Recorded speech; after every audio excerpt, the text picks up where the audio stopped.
Welcome to Career Tools. This week, what makes an accomplishment significant? The questions this cast answers are: does an accomplishment have to be recent to be significant? Does an accomplishment have to be special to be significant? And does an accomplishment have to be better than every other candidate's in order to be significant? It is almost time for last orders for 2022, but we still have a few more opportunities for you to get your training in. We have conferences in Jersey City, Melbourne, Australia, Silicon Valley and Chicago, as well as virtual opportunities for both the Effective Manager Conference, the Effective Remote Manager, the Effective Hiring Manager, and the Effective Communicator. So whatever the training is that you need before 2023, we can do it for you. Go to managertools.com and look for training in the menu bar. I think the question, tell me about a significant accomplishment, or tell me about an accomplishment you're proud of, or tell me about a project you've been a part of that you're proud of, or tell me about the best thing you did in that job. All of these variations on a significant accomplishment happen in 99.99999% of interviews. It's the question. And even when the question isn't that question, often it means that question. You know, Right.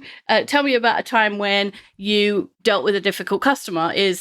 Tell me about a time, give me a significant accomplishment around dealing with a customer, right? Exactly. So it's the subtext, even if it isn't the actual text of the question.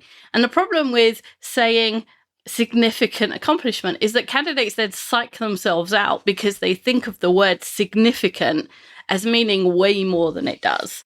They're trying to what does significant mean in this context? Does it mean like the best ever? Does it mean better than everybody else's?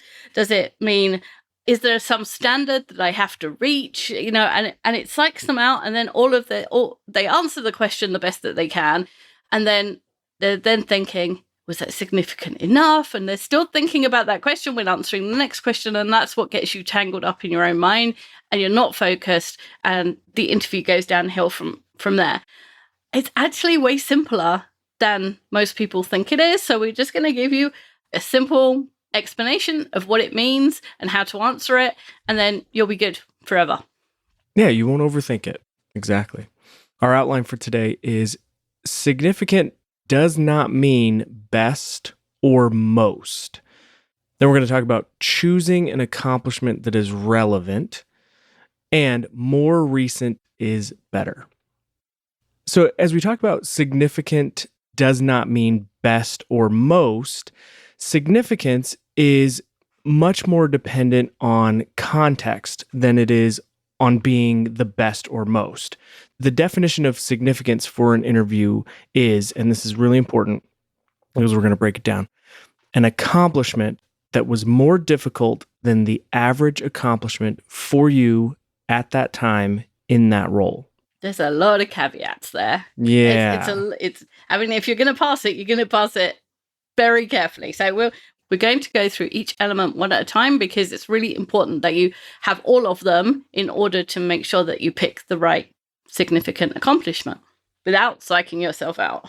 Exactly. And I think in this part of the cast, the important thing to remember is not best or most. So many times I think if you're the interviewee, you want that like wow moment. Mm-hmm. You want it to be really a good story, which is why we really struggle. Some of us really struggle with giving the bottom line up front and then giving the details, because we want to build up to that crescendo of this, look at how big, or look at how this was the best or the most, and it doesn't need to be that at all.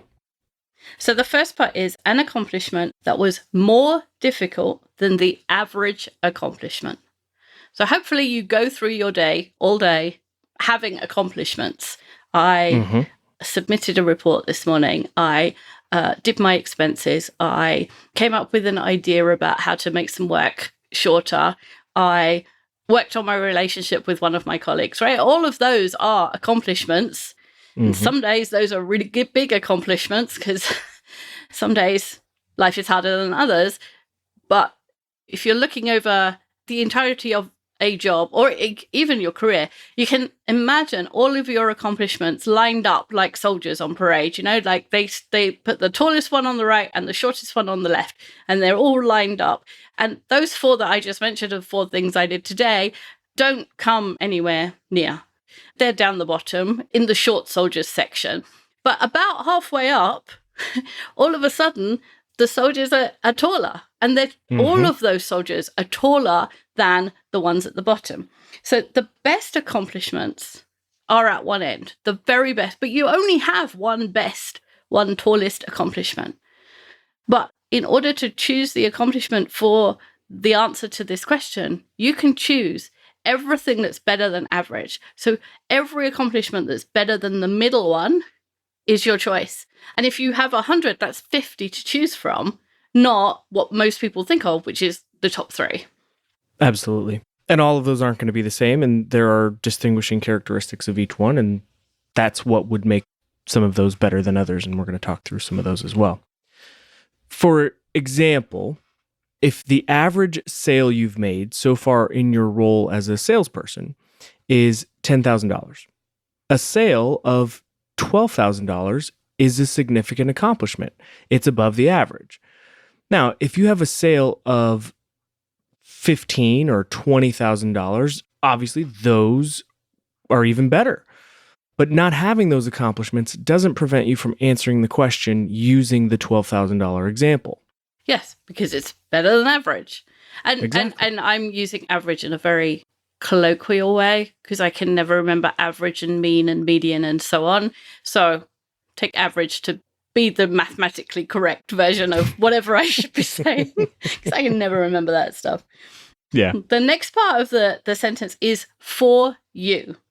The best salesperson on your team making a $20,000 sale does not diminish the significance of a $12,000 sale for you. The average we're looking for is not the average across the team or the average across the company or the average over time for the entire company. It's not about anyone else. Nobody else is in this interview with you. It's just you and the interviewer and whatever standard there. You're selling your accomplishments. And if the $12,000 sale is the accomplishment you have to sell, then don't lose confidence by comparing yourself to others. They're not in the interview. It's just you. You don't need to think, I think that's what psychs people out. They, I only had a 12,000 sale. I bet the next candidate who comes in had a 20,000. It doesn't matter because everybody has a different mix of accomplishments and skills and traits and abilities. And one person has the right ones for that role, sometimes more than one. And you either have them or you don't.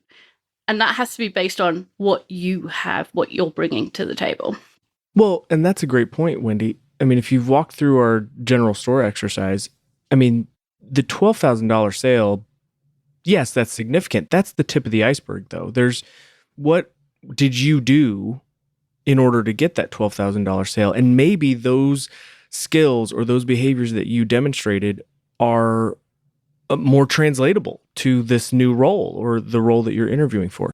Yeah, what if you're the car salesman at a car lot and you sell the little itty bitty cars that go in the city and somebody else sells the SUVs that are 4 times as much because they're 4 times the size?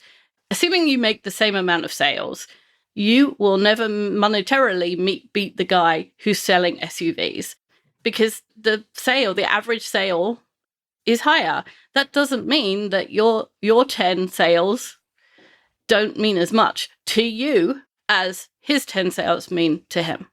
Yeah, and I think you made a great point about not comparing yourself to others, including people that you don't even know who they are or that they exist, right? That's, oh, goodness.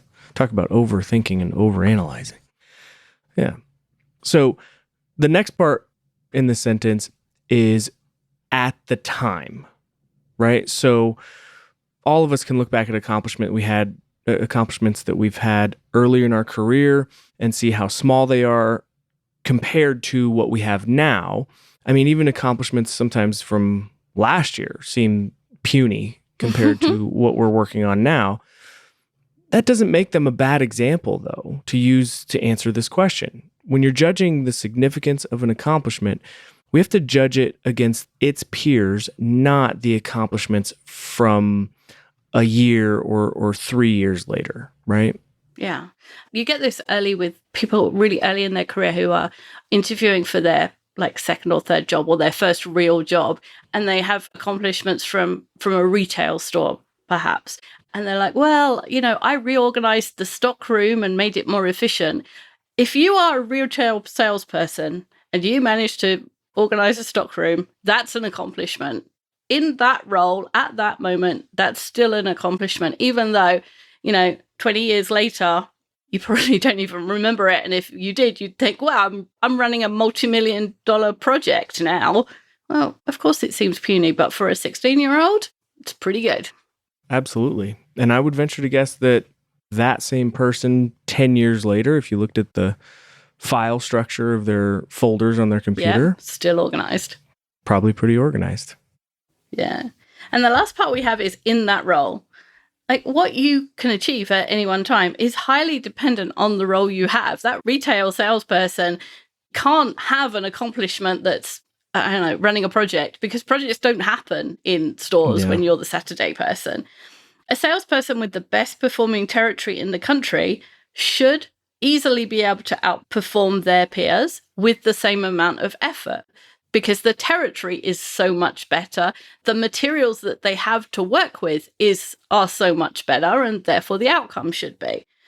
The salesperson for ice machines in Alaska is always going to struggle to have the same sales numbers of those as the best person in Florida, right? Oh, for sure. The demand for ice in Alaska must be pretty low. But that doesn't mean that the Alaskan salesperson's sales can't be significant compared to his own achievements the previous year or the previous period, or compared with a previous job. It can still be significant. You just have to compare it to itself. Yeah, absolutely. Significance is dependent on context, not size or impressiveness. That's what some of us really need to get over when it comes to thinking about our answers to these questions. I mean, the tallest building in Vermont is only 124 feet. When you compare that with, the Empire State Building in New York, that's 1,454 feet. That's very different, right? Yeah. But that building in Vermont is still the tallest building in Vermont. Yeah. It can still lord it over every other building in Vermont, even though exactly, the world's 100 tallest buildings dwarf it. Yeah. Just remember, I'm the tallest building in Vermont. And if you use this standard, you have so many more accomplishments to choose from, which helps you because you can find one that's closer in relevance and time, usually, to the answer to the question. If you imagine the question is, tell me about a significant accomplishment where you, sold a piece of machinery to a company in Hawaii. It's super specific, right? Super specific. And the only accomplishment, you have 3 top accomplishments, and the closest one is, I did some maintenance for a car in Vermont, because we just said Vermont. Like those 2 things, that answer isn't relevant, but it's the best one of 3. Whereas if it's the best one of 50, you have a much better chance of making it relevant, which is the next point. Exactly. That's what we're talking about, is choosing an accomplishment that is relevant. A smaller accomplishment that is relevant is a far better answer to this question than a bigger accomplishment that isn't. For example, if a salesperson is asked, tell me about a significant accomplishment, an answer about, really anything other than a sale made is irrelevant. What's worse is that it implies that the salesperson doesn't have any accomplishments related to sales. Yeah, if you can't give not a good sign. Yeah, exactly. As a salesperson, you should have 10 sales-related accomplishments. Yeah, there should be sales that you're particularly proud of for whatever reason, and not all of them are size or, was the most impressive. The first significant accomplishment, for example, of a project manager should be a project that's delivered on time, on budget, and in scope, right? I can't think of a project manager. I mean, maybe it's possible that they have an example of a significant accomplishment that is a project that didn't come in on time. If that's the best you have, that's pretty scary, Yes. right? That's probably not the best thing to lead with. Mm-hmm. And so anything else that implies that the candidate cannot fulfill the very purpose of their job, right? The reason for their job, like, for instance, delivering projects. When the question is unqualified, the answer has to be a demonstration of your ability to carry out the fundamental basics of the job. So if the question is only, tell me about a significant accomplishment, the answer has to include whatever the fundamental purpose of your job is. If you can't give a sales answer and you're a salesperson, or you can't give a project manager answer and you're a project manager, that's a really big black mark in your interview. And I would just maybe put a different spin on it, Wendy. I would say if because the question isn't specific, you think that maybe this is the time to be creative in your answer or find something deep in the well. Mm-mm. No, you're wrong. No, you're wrong. Yeah. I went shopping at the weekend for dresses, and Target's a mess because there's a sale on, and so there's stuff everywhere. Like every time I picked up something that was pants, that was a no, because it wasn't a dress and that I wanted a dress. You know, if you're a project manager and you're not you can't demonstrate something about project management, then you're the pants. Yeah. Even the greatest pants you could have possibly picked up would not have been adequate. Right. Exactly. They don't fit the bill. They don't fit the very basic bill, which is be a dress. If the question is qualified, so for example, tell me about a significant accomplishment where you built long-term relationships, then the answer needs to answer that question. So if you're a project manager, it doesn't necessarily have to be a project management answer, although it probably is, but it does necessarily have to be about building long-term relationships. If you answer this question with, I made a significant sale and this is how I did it, and it's not about a long-term relationship, then you've missed the point. Right. And again, it's like trying to buy a sofa and the clerk in the store saying, hey, I have this great dining table. It can be a beautiful dining table, but it's not very comfortable when you want to watch a movie. Yeah. And even if it's on sale. Yeah. It doesn't matter. Still not comfortable when watching a movie. It's not what I'm looking for. Exactly. Exactly. Yeah. I think one of the core tenets of our guidance around interviews is answer the question that you're asked. Yeah. If careers are built on two things, results and relationships, most of your team's problems for both come from communication. It doesn't matter whether you're trying to get results or you're trying to build relationships. Both of them mean communication. And that was not something we were taught at school. We just do what comes naturally. And that's not always the most effective thing. So if you're struggling with your team, we are happy to send one of our trainers to you. In one day, you can teach an entire team the empty disc model, how to understand each other and how to communicate with each other more effectively, and have an even more successful 2023 than you are currently planning. Please email us at customerservice@manager-tools.com and Maggie will be happy to help you. All right, our next point is use skills as a proxy for relevance. So if you can't think of an example that's relevant in this sense, for example, you only have a dining table when you're being asked for a sofa, then you can use skills as a proxy to relevance. The significant accomplishment question is not really about the size of the accomplishment at all, as we hope you've, figured out by this point in the cast. It's about the skills, traits, abilities, and characteristics that you used to achieve it. That's why a relevant example is better than a bigger one. And the example doesn't need to be the biggest in order to be significant. And because the question breaks down this way, you can use an example that shows the same skills, even if it's not exactly the same situation as described in a qualified question. So if you don't have something that's exactly that situation, for example, early in your career, you might be trying to find a significant accomplishment that demonstrates your accuracy with spreadsheet data. But if you've never had a job where you've had to use spreadsheets, which, if you're 18 is completely possible, you don't have a relevant answer to give me a significant accomplishment around using spreadsheets and your accuracy. But the skill of accuracy is used in other jobs, in other circumstances. So you could say, I don't have an answer for spreadsheets. I've never had to use them at work, but I have been a cashier, and of 100 days that I worked last year, my register balanced 99 of them. And then the 100th day, I was only a penny out, right? That's the skill of accuracy, just in a different context. Yeah. A later career example could be if you're asked for a significant accomplishment in the area of developing new processes or procedures, the skills required for that are logical thinking, relationship building, written and verbal communication. So an example about solving a long-standing customer problem, for example, could be relevant if you had nothing else. So in this case, you would preface your answer with something like, I don't have any experience developing new processes, but I do have an example using the skills required, logical thinking, relationship building, written and verbal communication, and then give your answer.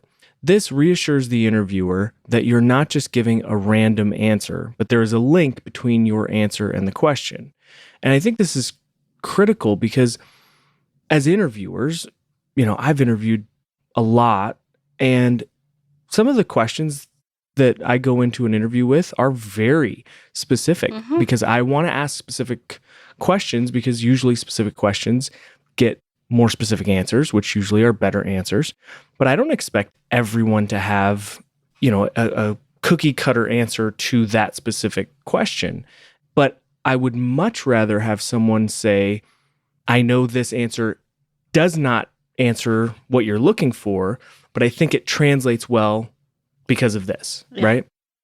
Rather than someone start telling me an answer and me think to myself, do they think this answers the question? Because this doesn't really answer the question, right? And then now my brain is not focused on their answer. Right. Yeah, you have to give them the warning of, I'm not just giving you a random answer. There is a link between these two, and I can see it, and you have to spoon feed them. Otherwise, they'll just think you missed the point, and that's not good for you. So yeah, absolutely.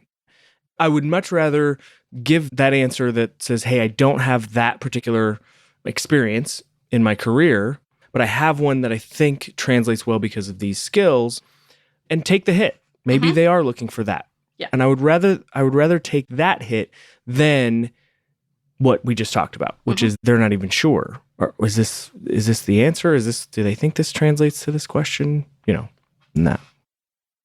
The last point is more recent is better.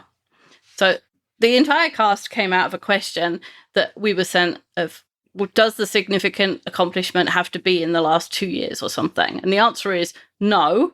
And so the more recent the accomplishment is, the better. All other things being equal, which as Mark frequently points out, they never are. So if you have the choice of 2 accomplishments and they're equally significant according to the definition we gave you, use the one that's closer in time. And they won't be equal, because more recent accomplishments are almost always more significant by value of the development of your career. So something I did last year is almost certainly better, a bigger project, more impressive, with scarier clients, whatever, than one I did 10 years ago, just because I have 10 years experience and therefore I do more complicated things now. Yeah.